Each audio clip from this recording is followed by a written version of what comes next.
장미 대선이 엿새 앞으로 다가온 가운데 어제 대선 후보들 간의 마지막 TV 토론이 있었습니다.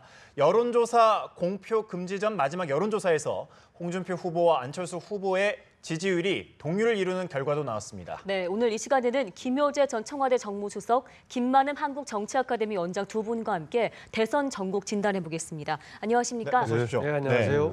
TV 토론 이야기부터 해보면 어제 복지, 교육, 국민통합 방안을 두고 이제 토론이 있었는데 마지막 토론이었습니다. 서로 어떻게 정책 검증이 좀 제대로 됐다고 보십니까?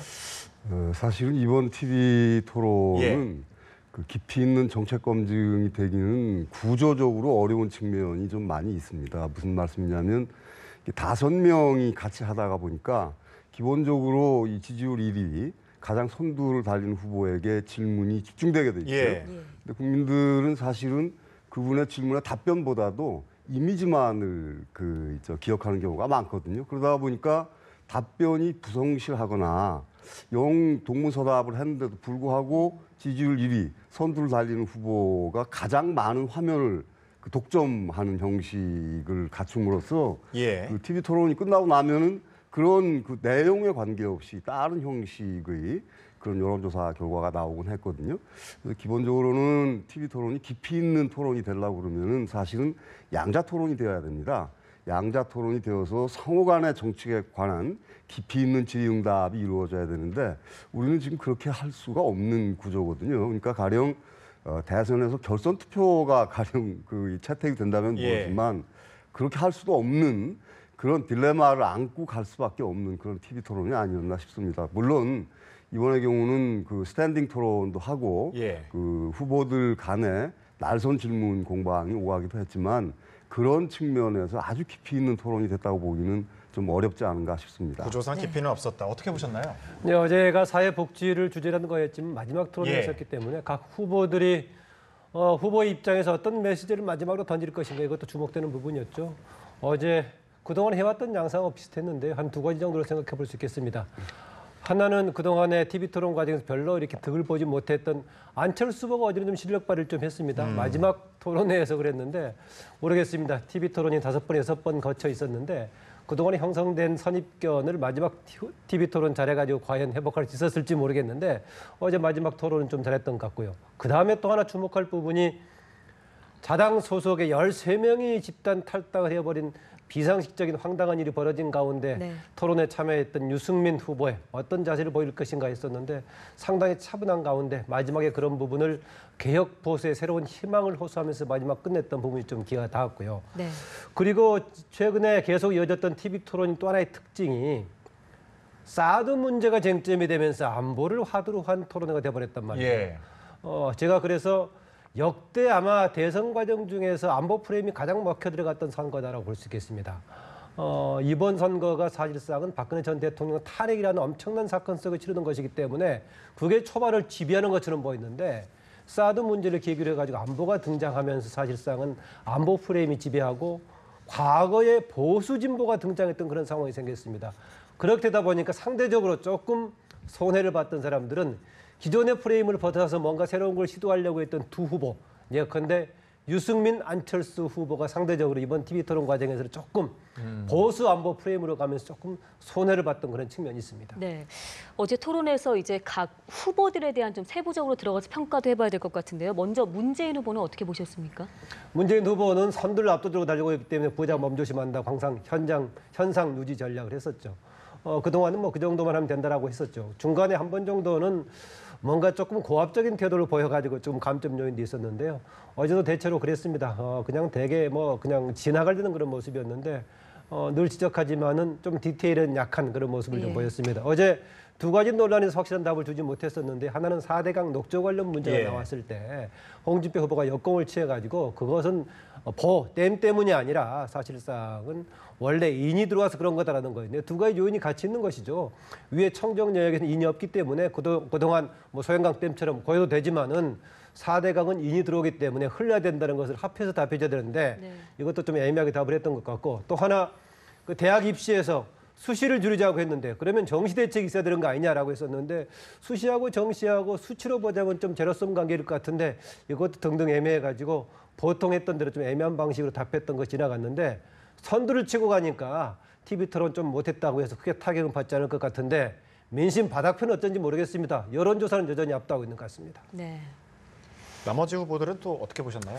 어제는 사실 홍준표 후보가 예. 4대강 문제는 아주 작심을 하고 나온 것 같았습니다. 왜냐하면 홍준표 후보는 경남지사를 하면서 4대강 유역을 관리했던 그 도지사를 경험했기 때문에 그와 관련된 자신의 경험도 있고요. 자기의 생각도 있어서 문재인 후보를 집중적으로 몰아붙였죠. 근데 특히 그 4대강 문제는 기억하실지 모르겠는데 박원순 시장이 그 시장 출마했을 때에 예. 한강에 있는 보를 헐겠다는 공약을 내세웠다가 그걸 철회한 적이 있었죠. 그러니까 우리 김만원 원장 말씀대로 보 때문만에 그 4대강의 녹조가 현상이 생긴다고 하는 것은 약간 무리가 있다는 것은 환경론자들, 환경학자들도 대개 일치된 견해거든요. 그러니까 그런 것들을 개선하기 위해서 상류 수질을 어떻게 예. 그 개선할 것이냐 이런 쪽으로 그 해결책이 나왔어야 되는 거 아닌가 싶은데 그 문재인 후보는 4대강 문제와 관련해서는 조금 약간 좀 피상적인 어떤 그 말을 듣고 예. 그 대답을 하다가 보니까 본질에 있어서 홍준표 후보한테 좀 밀렸던 것 같고요. 아까 말씀드린 대로 유승민 후보의 태도가 상당히 주목이 됐었는데 유승민 후보는 나름대로 자신에게 닥쳐온 그런 위기를 예. 현명하게 극복한 거 아닌가 싶은 생각을 했습니다. 예, 안철수 후보의 경우는 뭐 앞서 이제 김만원 원장께서는 실력 발휘를 좀 했다. 그런데 지금 이제 지지율이 하락하는 상태에서 좀 무슨 대책이 필요한 거 아니냐 이런 의견이 있거든요. 그렇죠. 예. 그러니까 사실 안철수 후보의 경우는 그 사람들이 국민들이 가장 뭔가 문제에 대한 이해도가 높을 것이다라는 기대를 했었는데 토론회를 할 때마다 이상한 어떤 그 태도나 아니면 발언 이런 것들 때문에 토론회를 하면서 계속 그 지지율을 까먹었거든요. 물론 토론회 때문만은 아닙니다. 그것은 이제 보수 세력, 갈 길 잃은 보수 세력이 이리저리 헤매이다가 결국은 홍준표 후보 쪽으로 몰리는 거 아닌가 싶은 그런 현상 때문이기도 한데 그나마 안철수 후보가 어제는 그런 그동안의 지적을 사실 굉장히 가슴에 아팠던 것 같습니다. 그래서 어제는 확실한 태도를 가지고 자기 철학을 내세워서 조금은 득점을 했습니다. 그런데 지금 이미 벌써 대선이 이제 6일 앞으로 다가오고 그리고 그로 인한 효과가 어떻게 나타나느냐는 것을 국민들이 알 수가 없는 이른바 깜깜이 선거 국면에 딱 접어들었거든요. 그래서 안철수 후보는 좀 안타깝지만은 마지막 토론을 잘한 것이 지지율 반등에 사실 그런 밴드웨건 효과가 좀 있을 때 조금 더 가속도가 붙게 마련인데 그런 이 환경 자체가 주어지질 않아서 그 효과는 좀 두고 봐야 될 것 같습니다. 예, 앞서 이제 안철수 후보는 예. 초반에 1, 2차에 거쳤을 때 상당히 그 미숙한 모습이 좀 보였었죠. 뭐 양면성 있지 않겠습니까? 한편으로는 기존의 정치인하고는 다른 새로운 측면과 또 반대쪽으로 보자면 미숙함이 있을 수가 있겠는데 초반에는 새로운 측면보다는 조금 미숙함이 보였습니다. 거기에다가 제가 앞서 말씀드렸습니다만 가장 결정적인 요인이 초반부터 상당 기간 동안 TV 토론의 쟁점이 사드 문제를 중심으로 안보가 화두가 돼버렸습니다. 안보가 화두가 되니까 사실상은 지난 2012년에 당시에 박근혜 문재인 경쟁구도에서도 나오지 않았던 과거의 보수 진보 프레임이 등장했단 말이죠. 그런데 안철수 후보는 기존의 보수 진보를 벗어나자라고 얘기했었는데 본인이 그거를 벗어나는 것을 확실히 주도하기에는 사드 문제들이 워낙 크게 등장하다 보니까 양다리 쪽에 애매하게 걸쳐 있지 않냐 이런 비판을 같이 받으면서 개인의 TV 토론의 기술과 같이 맞물려 가지고 하락을 했는데요. 어제는 보니까 자기하고 경쟁 가능성인 두 후보를 상당히 강하게 지적하면서 마무리했던 것 같습니다. 이 패권적인 태도가 가가지고는 우리 국민 통합 혁신이 어려움이 있고 유능한 인재도 쓰지 못한다는 점 거기다가 홍준표 후보, 문재인 후보 두 쪽을 다 향해서 서로 구패러다임에 의존하는 적대적 공생이다. 강하게 지적을 해가지고 본인이 어제는 현재 상대 후보가 어떤 것을 약점을 가지고 있는 걸 정리를 좀 해서 확실하게 좀 표현해주긴 했던 것 같습니다. 예. 특히 그 사드 문제 같은 경우는 트럼프 대통령이 그동안에 미국 정부가 한국 정부와 가져왔던 그런 아주 긴밀한 관계 거기에서 약간 벗어나는 약간 돌출적인 발언을 하면서 이 안보 프레임도 과거 같으면 안보 프레임이 사실은 강력하게 작용을 하면은 보수 결집의 효과와 보수 확산의 효과가 있었거든요. 예. 중간 지대에 있는 분들이 뭔가 안정화를 바라고 이런 쪽으로 작용을 했는데 이번에는 트럼프 대통령의 그런 발언 때문에 어느 쪽이 유리하다 불리하다라고 판단하기가 조금 어려운 국민들의 입장에서 약간 좀 헷갈리게 되는 그런 안보 프레임이 된 거 아닌가 싶습니다. 그렇군요. 홍준표, 유승민 후보의 공방도 어제 좀 치열했는데 자유한국당 홍준표 후보 덕이 없다면서 유승민 후보에게 이제 직격탄을 날렸습니다. 또 유 후보는 곧바로 성범죄 미수하신 분이라고 맞받았는데 일단 화면 한번 보고 계속해서 이어가도록 하겠습니다. 흉악범은 사형 집행을 해야 된다면서요? 그렇습니다. 성폭력범은요? 나는 그 성폭력법 문제가 아니고 그것도 내가 무슨 말을 하려고 하는지 내가 알겠는데 무슨 말을 하려고 그러는데? 그런데 그런 식으로 비열하게 하면 안 되고 아니 비열한 거는 내가 후보님이 지금 먼저 어제 시작했죠. 바른정당 의원들을 이제 만나보니까 내가 처음 와서 좀 만나보자고 내가 갔어요. 가니까 왜 나오려고 하냐 그래 물으니까 후보가 덕이 없어서 도저히 대선을 못 치르겠다. 그래서 나오려고 한다고 합디다. 한번 물어보세요. 가서. 제가 그런 식으로 예. 비열하게 질문하니까 예. 그런 이야기가 나오죠. 공 후보님은 제가 1차 톤에 이야기했지만 예, 성완종 1억 사건으로 예, 뇌물 재판을 받고 계시는 중이고 대부분 재판이 나면 대통령 그만두셔야 될 사람이고 그다음에 예? 그거는 그 성범죄의 강간 미수를 스스로 예, 그래 하신 분인데 처음부터 지금 한 달간 하는 이야기 아닙니까? 그러니까 그 같은 당에 있던 의원들이 유 후보 덕이 없다고 14명이나 뛰쳐나오지 않습니까? 그거 가서 그 단속이나 잘하세요. 기본적으로 대구 가보세요. 대구 가보면 예? 유 후보는 배신자로 돼 있어가지고 앞으로 정치하기 어려워요. 네. 어제 직접 보셨을 텐데요. 역시나 직설적이고 공격적인 발언을 가감없이 쏟아냈습니다. 어떻습니까? 저런 발언들이 유권자들에게 영향을 미쳤다고 생각하시는지요? 뭐 홍준표 후보를 지지하는 분들을 결집하는 효과는 있겠습니다만은 국민들의 입장에서는 좀 불편하죠. 왜냐하면 대통령 후보에 나오신 분들이 그야말로 좀 감정 싸움이거든요. 예. 상대방을 향해서 당신은 덕이 없다. 또 상대방을 향해서 당신은 대통령이 돼도 그만둬야 될 사람이다. 라는 그런 비판은 사실은 이 정상적인 TV 토론, 예. 정책이나 아니면 이런 인격을 가지고 논한다고 해도 해야 될 말이 있고 하지 말아야 될 말이 예. 있고 특히 그 국민 모두가 지켜보는 앞에서는 좀 삼가해야 될 말이었는데 저렇게 여과 없이 그저 그냥 비춰지니까 보는 사람들은 매우 불편했을 것으로 저는 보고 있습니다. 다만 그런 것들이 표심에 그렇게 크게 영향을 주지 않는 것이 우리 한국 사람들의 한국인들의 그 선택의 기준이 내 편이냐 내 편이냐가 지금 너무나 명확하게 예. 편이 갈려 있어서 그러니까 이를테면 배신자라든지 뭐 덕이 없다든지 하는 그런 말들을 일반 시중에서 늘 지금 하고 있는 말들을 그저 그냥 바로 옮겨버린 것이거든요. 그래서 저는 보기가 좀 불편했습니다. 네. 예, 표심에는 큰 영향이 없을 것이다. 예. 홍준표 후보가 유승민 후보의 본인의 그 성폭력 미수 사건 친구 얘기라고 하기도 하고 하는데 그것에 대해서 꺼낸 게 유승민 후보가 비열한 건지 유승민 후보가 대통령 후보의 그런 경력에 대해서 지적해 주는 것이 당연한 건지 아마 상식적으로 유권자들이 판단할 수 있을 거라고 봅니다. 유권자들의 유승민 후보의 그런 지적이 제가 봤을 때는 대통령 후보 정도면 그런 문제에 대해 상대적으로 지적해 주는 게 맞지 않느냐. 그걸 비열하다고 좀 볼 수 없다는 생각이 들긴 합니다. 어쨌든 홍준표 후보의 그런 방식의 토론이라든가 말투가 일부에서는 좀 선호하는 사람도 있을 것입니다. 그런데 문제는 말이죠.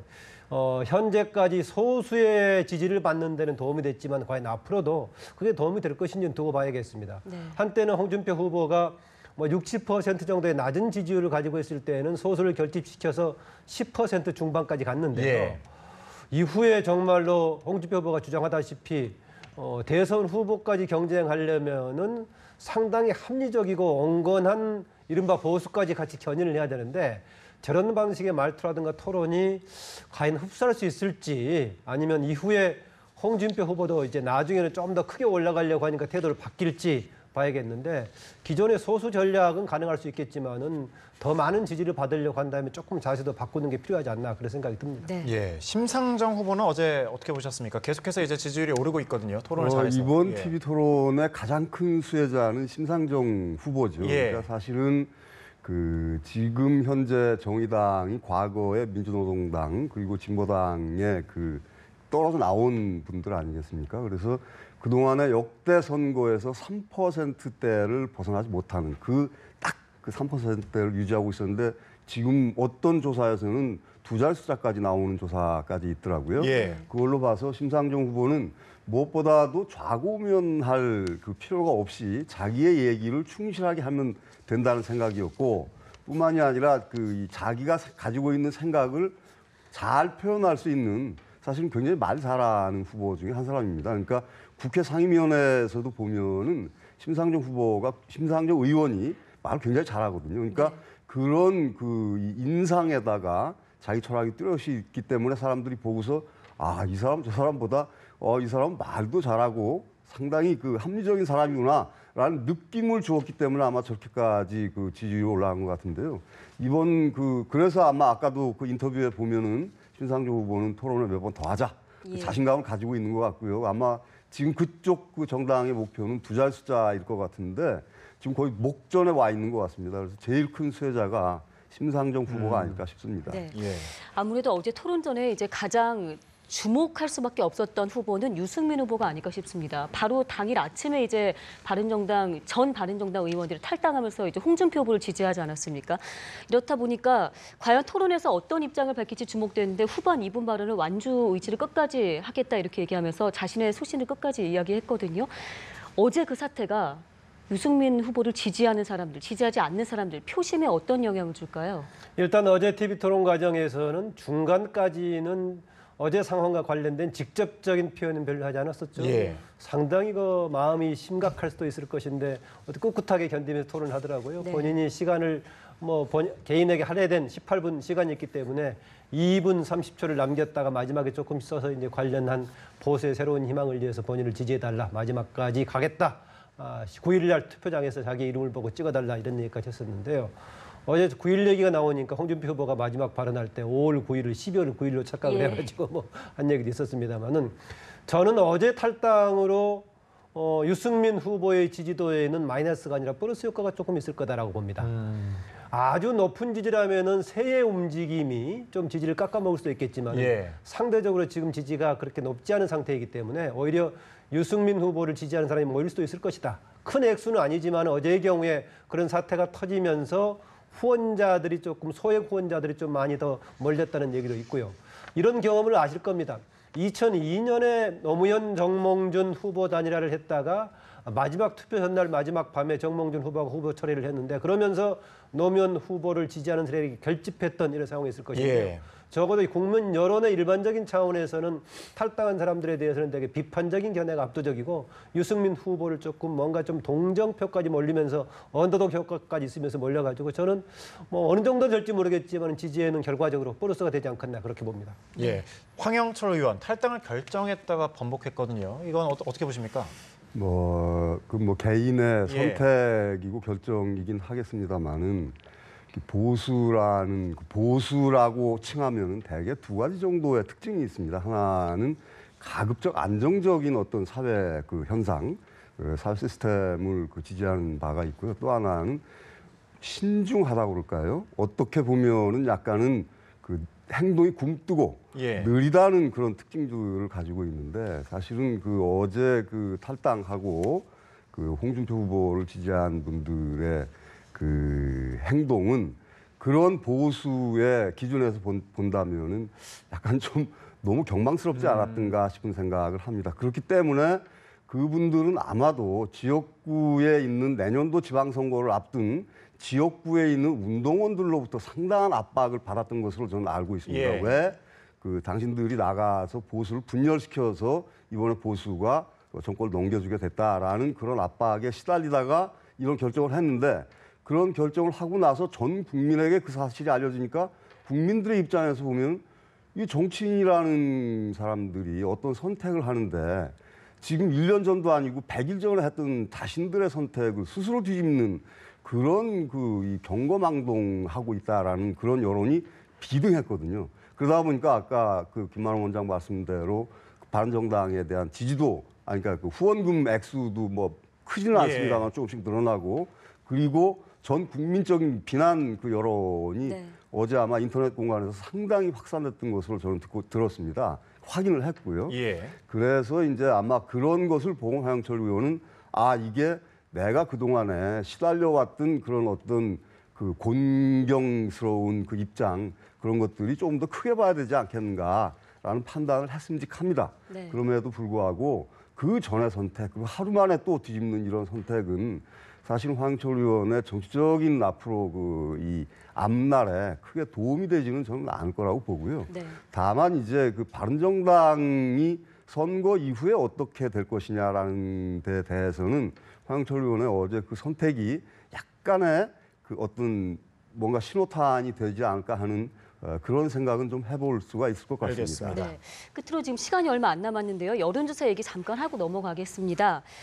앞서 저희가 리포트에서도 봤지만 홍준표 후보의 지지율이 지금 안철수 후보의 지지율과 동률을 이루거나 리얼미터 조사에서는 18.6% 이렇게 딱 하나 나오지 동률 이런 게 않았습니까? 나왔죠. 리얼미터 예. 조사가요. 이거 그럼 골든크로스 이뤄졌다 이렇게 저희가 평가할 수 있을까요? 어떻게 그동안에 보셨어요? 특히 이제 특징적인 여론조사 결과를 보여줬던 게 리얼미터에 있었죠. 이제 네. 조사 방법의 차이도 있겠지만 같은 조사 방법을 하더라도 기간마다 하나의 특징을 보여주는 게 있는데요. 되게 리얼미터 조사가 좀 그렇게 나왔습니다. 아직은 그래도 오차 범위에 있는 것도 있고 하지만은 순위는 대체로 안철수, 홍준표 2, 3위 순으로 계속 가고 있는 지금 리얼미터 하나가 나왔는데요.